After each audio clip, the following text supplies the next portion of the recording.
सनातन धर्म पर ये खतरा नहीं है। एक्चुअल में सनातन धर्म अब जागृत हो रहा है। अब प्रकाश राज जी का जो एजेंडा, नाम तो प्रकाश राज है, हिंदू नाम है, लेकिन मुझे नहीं लगता कि वो हिंदुत्व से जुड़े हुए हैं।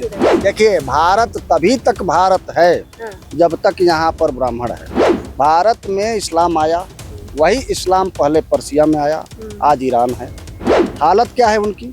वह खुद आपस में लड़ रहे हैं। वहाँ कोई हिंदुइज्म नहीं है, वहाँ कोई बजरंग दल नहीं है, वहाँ कोई जय श्री राम कहने वाला भी नहीं है, लेकिन फिर भी वो आपस में चैन से नहीं है। मोनू मानेसर अपनी जगह पर ठीक है। जब आप क्रिया करेंगे तो उसकी प्रतिक्रिया होगी, और प्रतिक्रिया घटने वाली नहीं है, बढ़ेगी। इसलिए आप भी कायदे में रहिए, हम भी कायदे में रहेंगे। और हमारे पास हथियार है तो हमारी सेफ्टी के लिए हथियार है। हथियार लेकर के कहीं कोई दंगा करने तो गया नहीं था। यदि कोई हथियार लेकर के रोड से निकल रहा है, चाहे वो जय श्री राम कह रहा हो, चाहे वो जय बजरंग बली कह रहा हो, आपको समस्या क्या है? हम तो कहेंगे कि यदि जय श्री राम से लोगों को आपत्ति हो रही है तो सबसे पहले तो लाउड स्पीकर को सही किया जाए ना, उसकी वॉल्यूम को किया जाए। लाउड स्पीकर कितने साल हो गए भाई? मोहम्मद साहब का आदेश तो था नहीं लाउड स्पीकर लगा के बोलने का। देश में इन दिनों सनातन धर्म और हिंदू धर्म को लेकर लगातार बयानबाजियां हो रही हैं। कई राजनेता और आम इंसान भी इसमें इस आग में अपने हाथ सेकने का काम कर रहा है। ऐसे में हमने आपसे कल जब आपको मिलवाया था तो कई ऐसे लोगों से मिलवाया था जो आम जनता थी, जिनके खुद के मत थे कि सनातन धर्म पर प्रहार अब देश नहीं सहेगा, अब जनता नहीं सहेगी। लेकिन संत समाज वो समाज है जो देश में सबसे ज्यादा प्रचलित समाज है, पूजनीय समाज है, सम्मानीय समाज है, और उनका क्या कहना है इस पूरे मुद्दे पर, पहले हम वो जानते हैं। हमारे साथ गुरुजी हैं। गुरुजी, आप अपना शुभ नाम बताएं। मेरा नाम सत्यानंद है जी।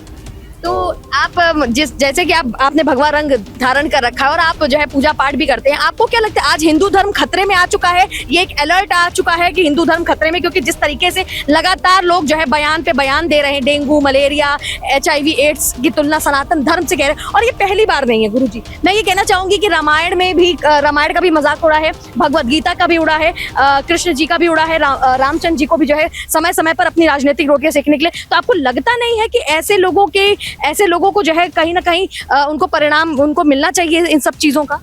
देखिए, मैं इसको खतरे के रूप में नहीं देखता जी।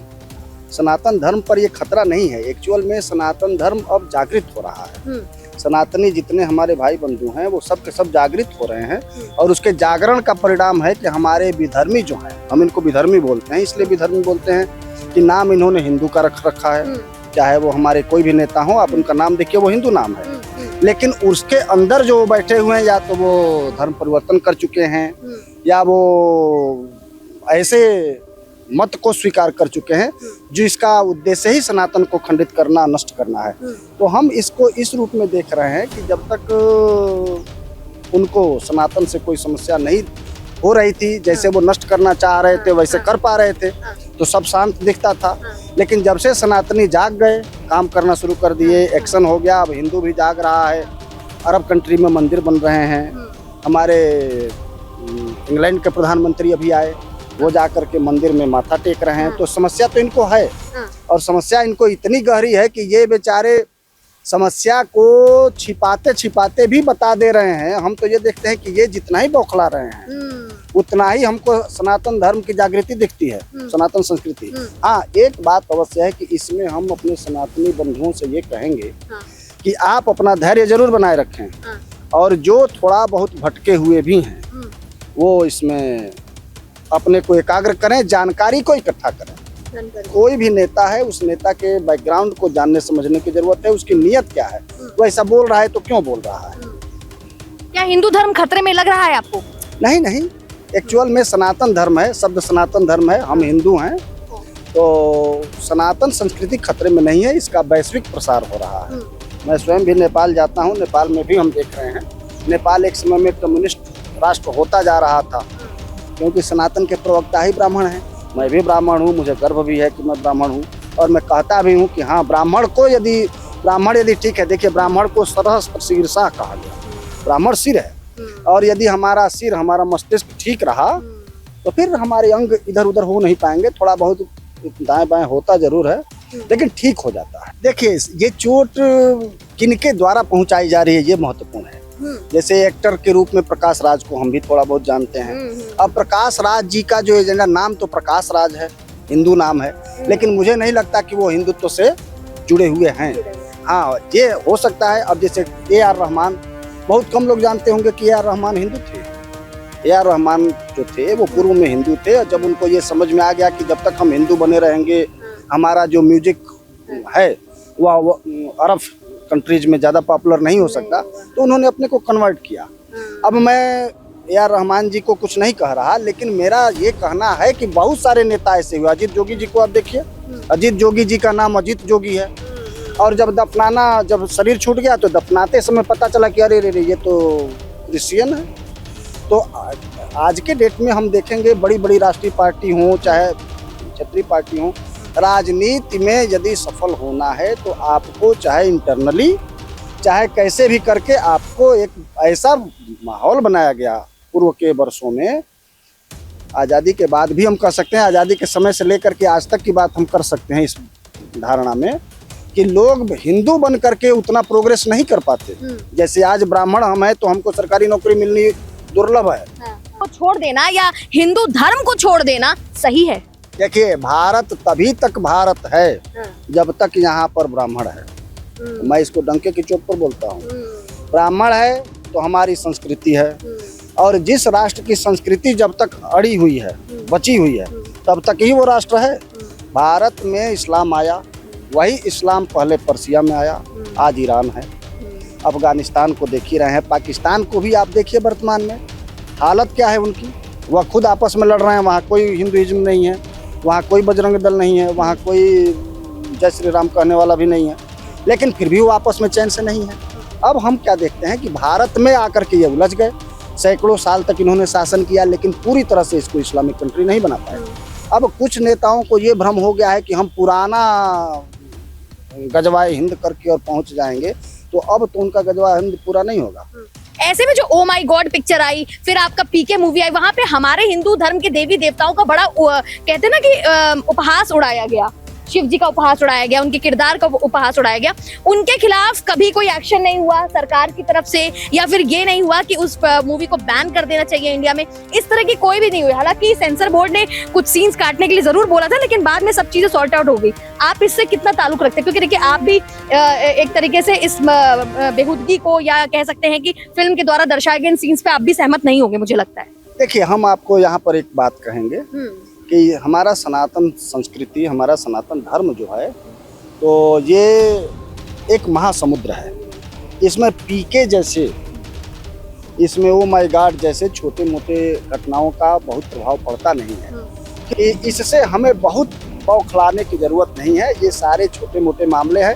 देखिए, जब हमारा दर्शक वर्ग जागरूक होता चला जाएगा, अब जैसे अभी पठान का जो विरोध हुआ, पठान का विरोध हुआ, इस विरोध को आज के हम 5-7-10 साल पहले नहीं सोच सकते थे कि ऐसा भी विरोध हो सकता है। उस समय तो व्यक्ति स्वीकार कर लेता था, चलो दबे रहो। अरे हम अपनी बात बताएं, हम जब ट्रेन में कभी चलते थे और हम धोती में हैं, तो एक समय था कि हमको लगता था कि अगला हमको इसी दिल्ली मेट्रो में ही हम सोचते थे कि कोई हमको पिछड़ा न मान ले, लेकिन अब हमें लगता है कि नहीं, हम ठीक हैं और हम ये करना चाहिए हमें। तो ये इसको मैं जागृति के रूप में लेता हूँ। हाँ, ये बात भी सही है कि हमारी सहनशीलता को कमजोरी समझा जाता है, तो सहनशीलता उचित है, लेकिन कमजोर होना उचित नहीं है, हमें मजबूत होना पड़ेगा। अच्छा गुरुजी, जो है कुछ सामाजिक तत्व है, मैं यहाँ पे मोनू मानेसर की बात कर रही हूँ, क्योंकि इनकी वजह से जो नूह में जो दंगे हुए थे वो बहुत ज्यादा प्रज्वलित हो गए थे, हिंसा बहुत बढ़ गई थी, कई लोग मारे गए थे। इस तरीके की घटनाएं हो रही है। मोनू मानेसर को 14 दिन की हिरासत में ले लिया गया पुलिस कस्टडी में। आप इस घटना को कैसे मतलब महत्वपूर्ण मानते हैं, और आपके हिसाब से क्या है कि मोनू मानेसर को आगे भी जो 14 दिन की जो कस्टडी उनकी बढ़ाई जानी चाहिए? क्योंकि उसको लेकर अभी लोग ना बहुत ज्यादा नारेबाजी कर रहे हैं, उनके समर्थक जो है वो देश भर में नारेबाजी कर रहे हैं और कह रहे हैं कि उनको जेल से बाहर आ जाना चाहिए। आपको क्या लगता है? देखिए, मोनू मानेसर जी मेवात की प्रतिक्रिया है। मेवात में जो हो रहा था उसका मोनू मानेसर ने विरोध कर दिया, सीधी सी बात।